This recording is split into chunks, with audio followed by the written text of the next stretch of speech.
All right. Welcome, everybody. My name is Andrea. If you don't know me by now, this is episode 2 of Friends with Benefits, which is a series where I interview different friends, old and new alike, about different topics that I feel like I could learn about more, and therefore I feel like you guys could learn more about. And today I'm interviewing my very close friend. I call her my prima, Jazmin Awan. I'll let you introduce yourself. Hi, I'm Jazmin Awan. Like she said, I am an occupational therapist. I received my master's degree from Nova in 2007, and I've been a pediatric OT ever since. So, how long does that make it? 16 years. And do you want to share where you're working now? Right now, I work at a charter school for children with autism. So, all our students have autism. I also work at a pediatric therapy outpatient clinic that has various other diagnoses, but mostly autism. So, that's pretty much what I work with is autism. Before we dive into more of the topic of autism that I know a lot of people have questions about, I just wanted to express that I'm really grateful that she's doing this because she's not really a public speaker. This is not her thing. She's not even on social media.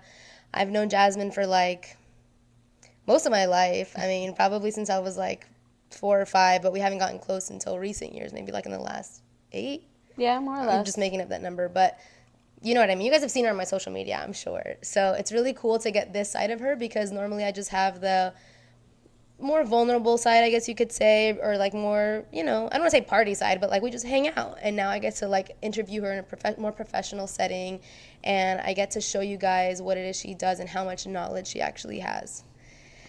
So, question number 1 is, what does a typical day look like for an OT working with children that are diagnosed with autism? Well, in my setting, which is I work in the school setting mostly, a typical day, we usually see each student for about 30 minutes. We go to their class, we, introduce ourselves again, say hi to the student, and we take them to the therapy room. And depending on what their goals are, every student has a different goal, every student has different objectives that they need to work on. So depending on what that goal is and what objectives they need to meet for that school year is what we work on. It may be sensory, fine motor, self-care, just depending on those needs that student might need.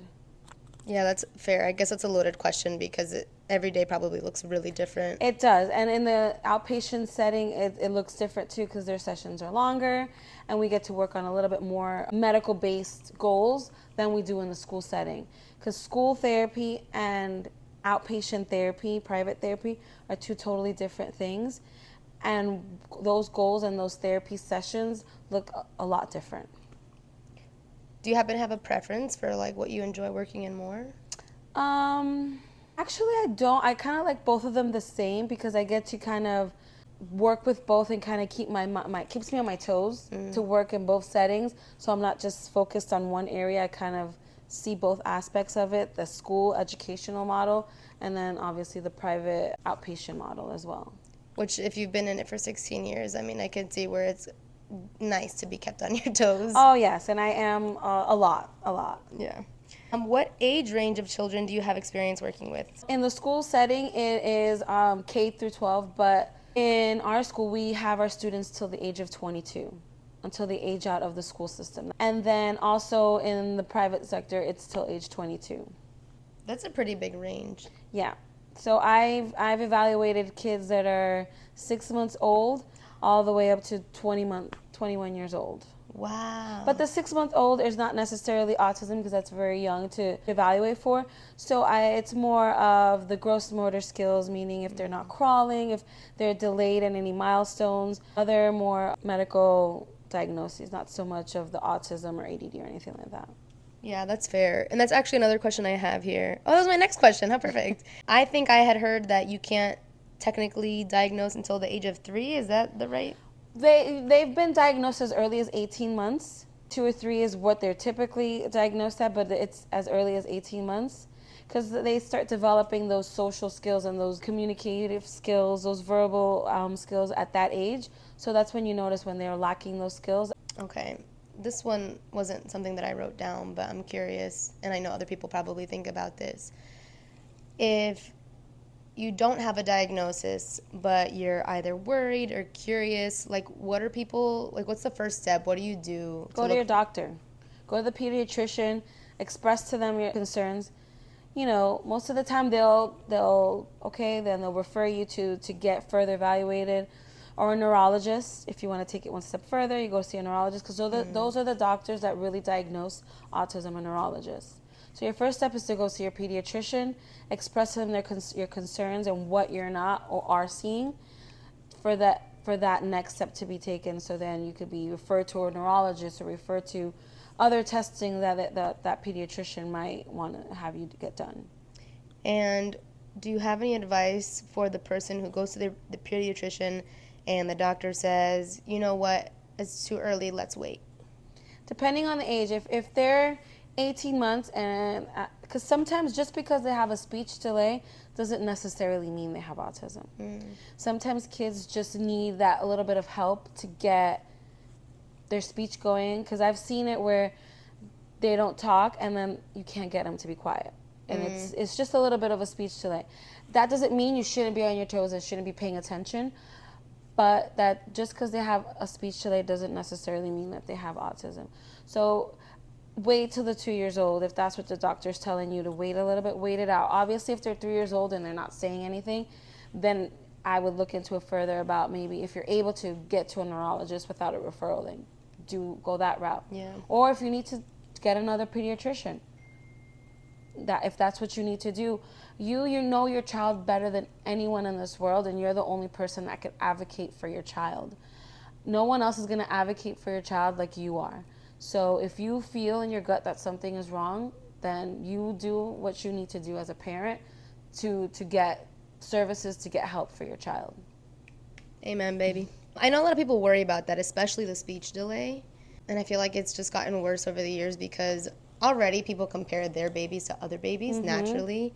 And I think now with social media, especially, people like see other kids doing so much, and there's so many posts about like this kind of learning, Montessori learning, gentle parenting, and everyone's like trying to do the right thing for their kids. And so like, I don't know, I think it's just easy to stress out about it. Of course.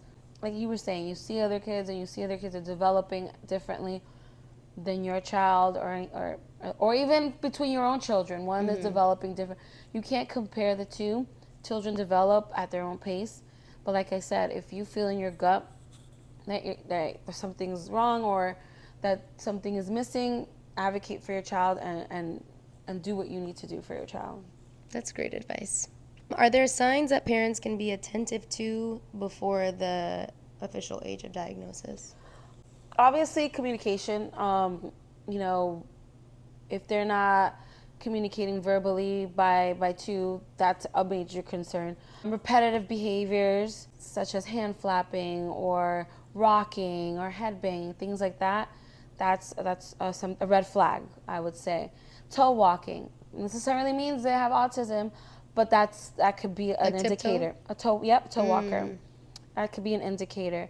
OCD type behavior, lining up their toys, or changing, when they get very upset with changing routine, that's also an indicator. And I feel like it's the urge to remind people that like if they have one of those signs, that doesn't mean you have to diagnose immediately, but like it's a sign to look out for. Exactly, because the toe walking doesn't necessarily mean it's autism. It could be a sensory processing issue. The hand flapping, I know of a family member that would do the hand flapping, had no autism. It's just when he got excited, he would flap his hands. But people look at that and think, oh my God, autism, but that doesn't necessarily mean. Yeah. It just means it could be a red flag, and it could be for something that you can look into and mention to your doctor. Yeah. By all means, I'm not, like I said, I'm not a doctor. I can't diagnose. I just know of what I've seen and the red flags that I can point out. Do you personally see a high demand in your field of work? Yes. Not a high demand, but a steady demand, I should say. And not only in my field, but because as OTs, we could work in so many fields. So in general, I see a steady demand. Especially, because now you see a lot of more children being diagnosed with autism. So you see that in private clinics for OTs, but also in the rehab setting and the older population, mental health. Mental health a lot too, now that mental health is so prevalent in our society, that we see OTs working in that as well. What would an OT do in the mental health field? We run groups, a lot of groups. Oh. Oh, I love that. Yeah. You've been in the health industry for a long time. Have you seen a dramatic increase in demand since when you first began working with children with autism? Like I said, steady, but I also see a lot of people going into that field more than when I was, because my graduating class was like 24, and now I see people graduating classes of double, triple that. Wow. So, but there's still demand out there for us. So I guess I could say that there is a higher demand because they're graduating a lot, but there's still a lot of jobs out there for us. I think the question really stemmed from, I'm sure you've heard out there before, is autism that is something that's on the rise, or are we just more aware of it now? Like, like which one is it? Well, when I first graduated, it was 1 in every 60. Don't quote me on the exact number, but I'm going to say 1 in like 66. Okay. Now it's 1 in every 35. I'm not exact with the numbers, but it's more or less. Right. So it's almost half. Yeah, it's huge. Do you personally, like, what do you think, since you've seen so much over the years? Like, do you think it's just that we're quicker and more available to diagnose now? Or do you think, here. Thank you, sorry. I'm like, you're good. Or do you think that there's just that for real more cases? I think it's a little of both. I really think it's a little of both, because back when we were younger, they weren't diagnoses. We were kind of, oh, they're just a little off, or oh, they're just having a learn. They kind of pushed us into other things. Now, a lot of things are falling into the autism spectrum, so you are seeing a lot of cases of it. Yeah. Like, I think you were the one who taught me, I didn't know until recently that Asperger's isn't even considered Asperger's anymore. It's on the spectrum of autism. Yes. So that's another reason why there's a lot more cases now, because now a lot of certain diagnoses fall under the autism spectrum. One being Asperger's, another is PDD, pervasive developmental disorder. Both of those diagnoses are more of a social kind of disorder, more of the kids, higher functioning kids, but more have the social aspects of autism. But now they're not diagnosing that. They're putting those kids in the autism spectrum disorder. So all those kids that didn't fall in autism now are in there. So that's why there's also a big number. So when you talk about the autism spectrum, it's a spectrum just because no one kid with autism is alike. We have the higher functioning, which sometimes I don't like to classify them in levels, but the higher functioning kids, which would be diagnosed as Asperger's, those kids that are able to go to school, live what you would call normal lives, and go on to have careers and families. And then the lower functioning kids that need more assistance throughout the day just to be able to function, with self-care or behaviors or verbally to communicate. Yeah. Can you explain a little more about PPT? Because I've never heard of that. PDD, delays in development of social and communication skills. It kind of mirrors Asperger's, because like symptoms of PDD would be more of like you said, communication, social. They don't know how to read the room, just like Asperger's. They don't know those social cues that you would normally pick up.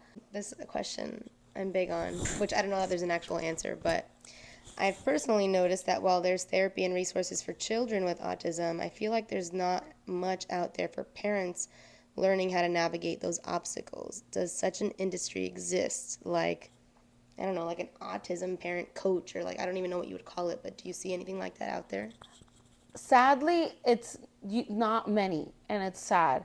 But there are organizations like Miami Card, NSU Card, you can look those up.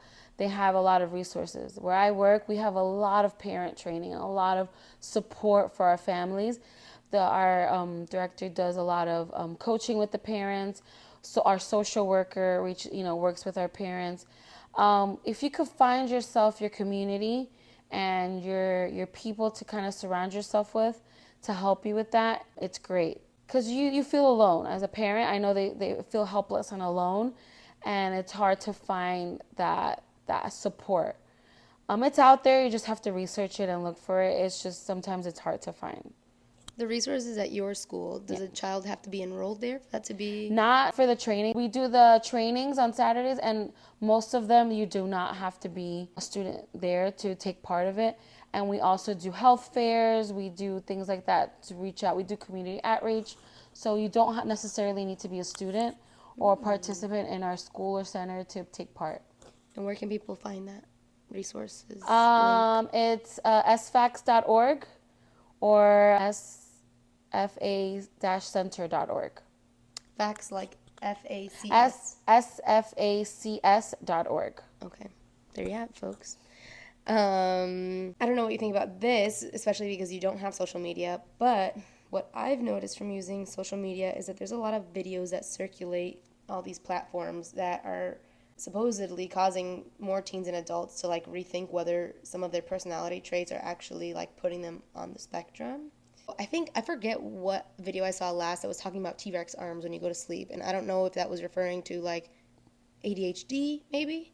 But so like what do you think about that? Like if you don't have a diagnosis and you're in your adult age and you're thinking you might, like, do you think it's harmful to watch these videos? Like, should people just go see a doctor? Should they just live their lives like they've already been doing? Like, what's the right thing to do here? I feel like if you're functional and you're successful and you're thriving in your life, you know, you know yourself more than anybody.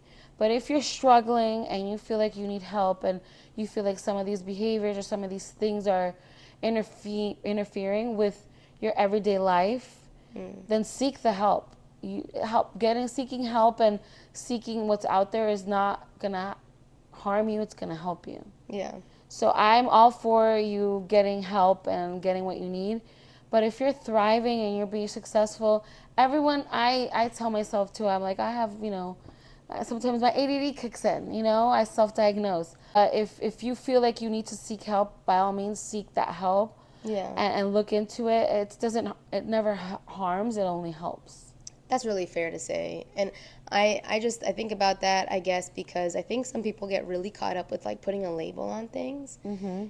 And it's like you were saying, like if you're successful and in your terms of success, right? Yes. And if you're like functioning through life well, and then you start getting worried or scared that you have some kind of diagnosis, I feel like some people freak out.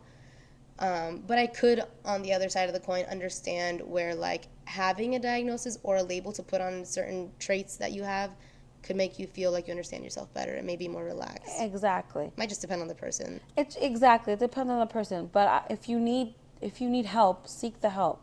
Yeah. Go out there. There's a lot of, not just apart from an OT, psychologists, psychiatrists, doctors, neurologists, life coaches, whatever it is you need to get you back on track.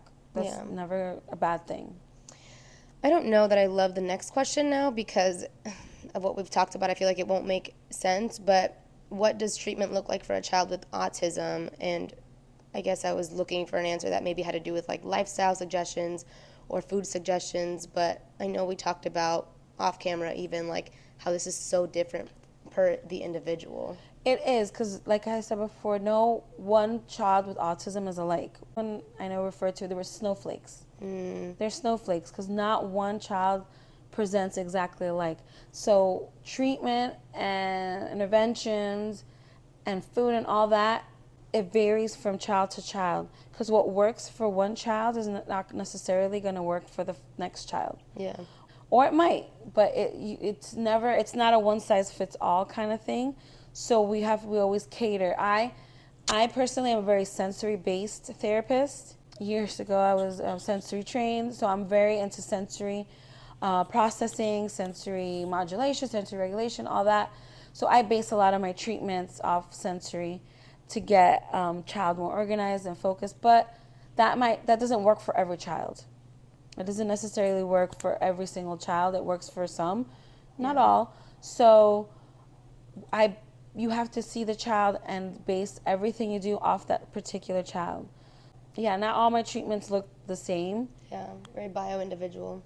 Exactly.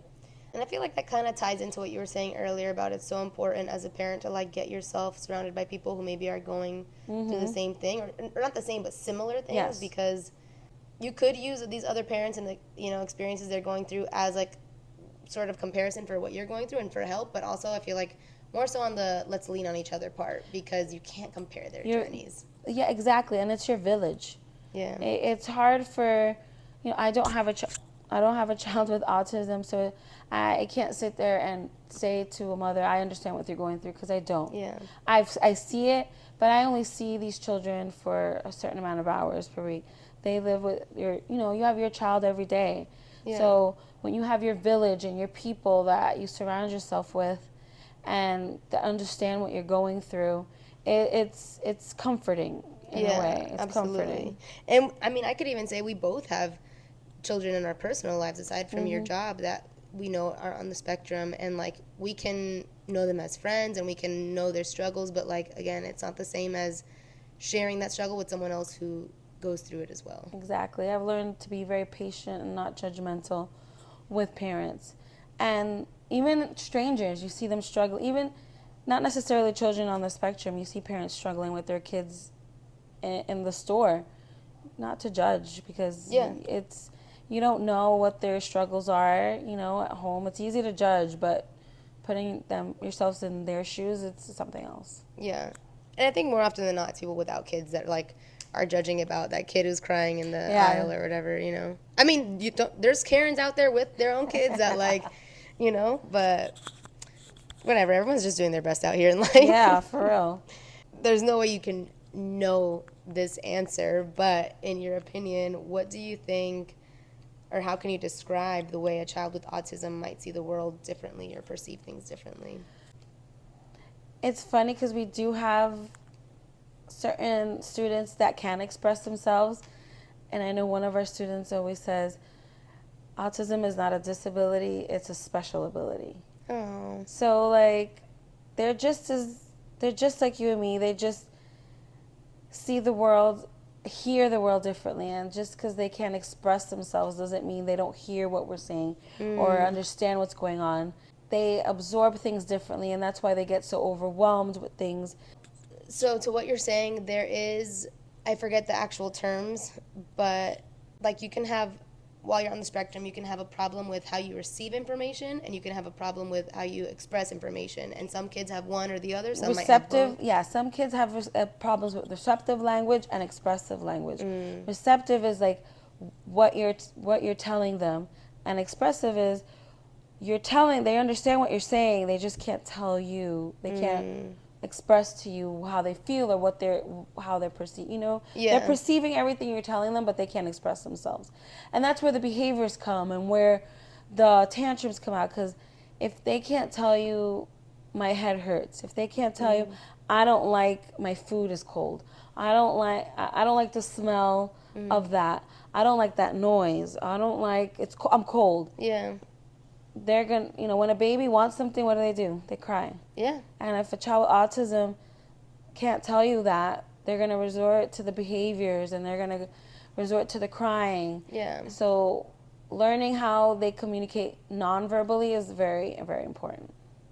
Oh, that breaks my heart, because like even as adults, we sometimes don't know how to express ourselves with words, and we'll throw our own adult tantrum. You know what I mean? So Exactly. It's like, and I understand fully that there's a lot of patience required with children on the spectrum because of that frustration that comes along with like maybe them not being able to understand you as much as you repeat yourself, or you not being able to understand them because they just don't have that ability.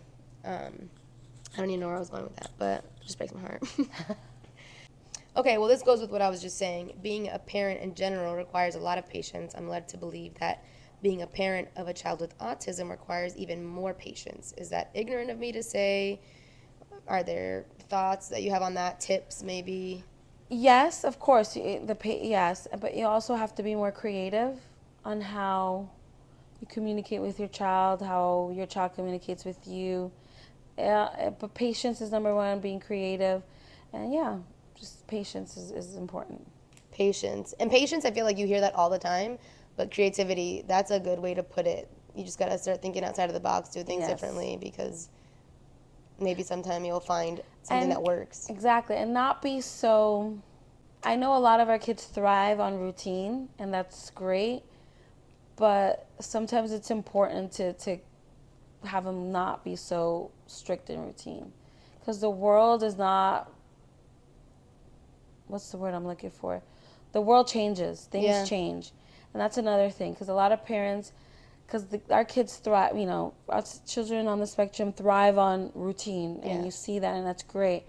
But things don't always go according to plan. Yeah. And things fall out of, and that's where behaviors come.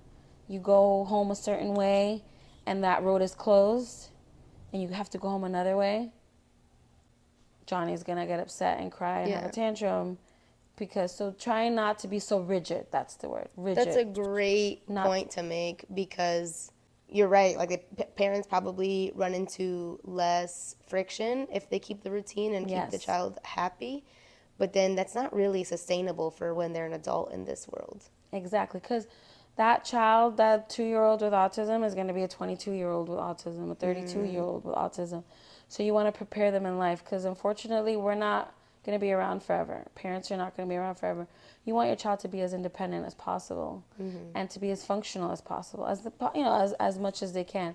So you don't want to be so rigid with everything, because you don't want to set them up for failure. Yeah.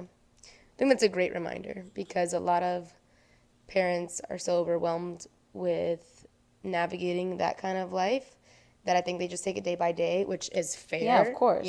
But like, important reminder to like think about their adulthood one day, Exactly.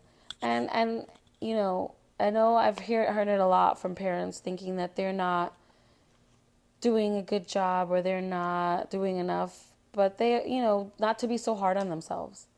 Because I think parents with children with autism can be very hard on themselves when it comes to their children, and to just be nice to themselves. I actually was having this conversation the other day with someone, and it occurred to me to say this because it relates to other things in life, where I thought, like, the more compassion you're able to have for yourself, the more grace you're able to give to yourself, the more you can do that for other people. So, like, your kids, So the less you expect perfection from yourself, the less you can expect perfection from your kids who are learning as well. Of course, yeah, that's a good way of putting it. Now we're going to step into questions from viewers. Thanks, gang. The first one is, what is positive reinforcement, and how often can it be used throughout the day? Positive reinforcement is when you're rewarding good behavior, so they're a desired behavior, so that way they'll continue that behavior in the future. If they do their homework, or if they have good behavior and they don't have a tantrum, you give them something that they want. Whatever it could be food, it could be electronics, it could be time outside, it could be going to the playground, whatever that child desires. That's their positive reinforcement to continue that good behavior. Okay, and is there like a limit that people should be doing that? Not necessarily a limit. Obviously, you don't want to be like, oh, you clapped your hands. Here's the iPad. What I like to do sometimes in treatment, if they sit down for a tabletop activity for, I'm just throwing out a number, for 10 minutes, then I'll let them have, depending on what I'm using the iPad as an example. I don't like to use iPad too much, but if, let's say it is the iPad, I'll let them use the iPad for 3 minutes, and we can go like that. I like working with timers, so they have that visual reminder of, okay, I have 3 minutes left. So they're not. Sometimes when the fear of the unknown for them is what sets them off. So if they are visually seeing that timer, especially the kids that can read and see, that's another reinforcer of, okay, I gotta behave good. So then I can go play for 10 minutes. Which again, also probably is so different per kid. Every kid is different. Every reinforcer is different. That's why it's so important for every school year, what I do, I like to build that rapport. Even with the kids I have known for years, I always like to build that rapport with that student, because kids change over the summer, and they like one thing one year, and the next year they don't like it anymore. Yeah. So you always want to continue to build that rapport with that student, that patient, that client. Or even your own kid. Yes. Yes. to see what they like and reinforce their positive, their good behavior for any child, autism or not. You want to make sure you're always reinforcing your child on what they're doing good. Yeah, that's true. Do you feel like there is any gut correlation with I'm not a autism? doctor. I can't say scientifically because I'm not a doctor. I don't have a lot of knowledge when it comes to that. I have had children on the spectrum that have been on certain strict diets and it's worked for some and it hasn't worked for some. Neither recommend it nor say it's not good. It's not my level of expertise, so Yeah. I don't really comment on it because it's unfair to me to say one thing or another because every kid is different. It could work for one kid and not work for the other. Yeah, again, just very bio individual. You hear the stories, one kid was put on keto and it did wonders, and then for someone else it didn't do Yeah. anything. So, Like gluten casein free, yeah. things like that. And like I said, I've seen changes in some kids and I haven't seen changes in others. So I don't like to comment a lot of it because it's unfair for me to do that. Yeah. Fair.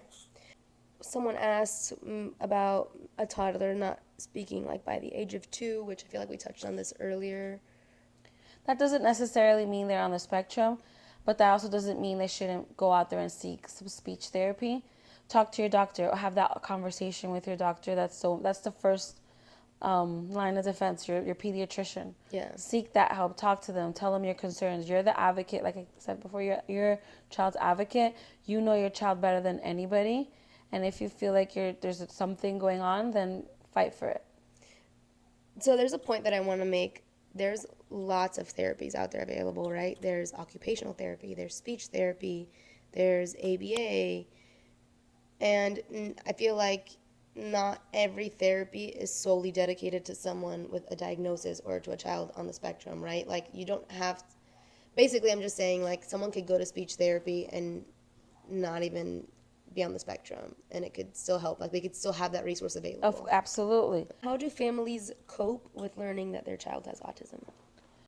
It's hard, and so I've seen parents at first go into denial with it because it's hard, but that doesn't necessarily mean that there's no future for your child. I feel like as the years go by, there's so much more resources out there for children with autism. They're out there. It's just a matter of looking and seeing what's the right fit for your child and finding your village, finding your people that are going to support you and be there for you and help you throughout the way. Yeah, super important. Do you ever feel or encounter parents that are embarrassed of having a kid with a disability? Not embarrassed of their child overall, but maybe embarrassed about little things that they may do. I sometimes have parents, oh, I'm so sorry, they don't know, oh my God, my child is yelling and screaming, and I'm always like, and? It's okay. They'll get over it. They're fine. It's okay. Yeah. It's okay. It's okay. It's nothing different than a 2-year-old having a tantrum because they didn't get a candy. And I mean, I'm glad there's people like you that exist, and you probably have that point of view also because it's your profession. But I'm Yes. sure these same parents are apologizing because maybe they've had to apologize before to people who don't get it. And I've heard stories like that too, where they've gotten the looks and they've gotten people actually going up to them and saying something. Wow. And it's heartbreaking that we have people out there that have no compassion for people and so judgmental and so quick to just tell you like you're doing this wrong or you need to do this when they have no idea what the struggles are of these parents. I commend these parents because it's not easy. And for them to be doing and fighting for their children the way they are is amazing. Yeah. Last but not least, how can parents do more for their child? I'm always an advocate too of treating your child. I'm not saying the same because they are different, but letting your child have the same experiences as a typical child would. Obviously, getting them, the earlier they get assistance and services, the better. That's like number one. Early steps, all that stuff is super important. And the quicker you get them in, the quicker you see progress. and you see kind of them reaching certain things faster. Not sheltering your child, having them have those same experiences, because it's nice when when the summer vacation is over and a child that is verbal, and I go, so what did you do? Summer, I went on a cruise. Or I'll ask the mom, so did you take him anywhere? Yeah, we went on a cruise. And this child is, nonverbal, you would think, and parents take them out and they do all the things that, just don't shelter a child, because they deserve to have the same life experiences as any other person. I love that answer. Mm. There's a, so you call it a Disney short that reminds me of. I don't know if you've seen it. Where like the theme and moral of the short clip is that, because I guess out of protection, the dad was trying to shelter, Yep. The child, and it wasn't until like that almost created more friction, and then the more that he allowed just to be out in the world and live a more regular life, the more freedom he felt he had. Exactly, because right now when they're little, you shelter them and it's not a big deal, but when they're teenagers and they're adults and you've never taken them on an airplane, or you've never taken them on a road trip, or you've never taken them to the mall, then what disservice are you doing to those children? They deserve to be out there and going shopping, and they deserve to be on a cruise. They deserve to just have those life experiences that you and I and everybody else are having. Yeah. And you don't want them to be experiencing things when they're in their 20s for the first time. We're a big advocate at our school of giving children those same experiences as in a typical school: prom, senior trips, Disney trips, spelling bees, Thanksgiving, Halloween, harvest parade. We take them out into the community. Our adults, we take them out into the community. Walmart, we take them to restaurants. We go bowling. We go to the zoo, to the movies. So we try to give them as much same experiences, same things that they would in a typical school setting. I love that so much. Yeah. That was it for my questions. Do you have anything else that you want to say that maybe we didn't cover, or just like a final message? I don't know. You don't have to have one. But thank you for having me, and it was an honor. Thank you so much. I'm grateful because, again, this is not your thing, not your vibe, so I love that you did it. I'm sure it was more out of guilt probably than it was out of like desire, but I'm glad you did it, and I feel like this will get a good response, whether it does or not. I hope you feel more encouraged to speak to people about everything that you know, whether it's your professional or your personal life, because people are always going to have something to learn, whether you feel like you're capable or know enough or not, Thank you. I love you. Love you too. Thank you. You have to reach, Jazmin. I know, I'm horrible. Bye, guys. Till the next one. Thank you.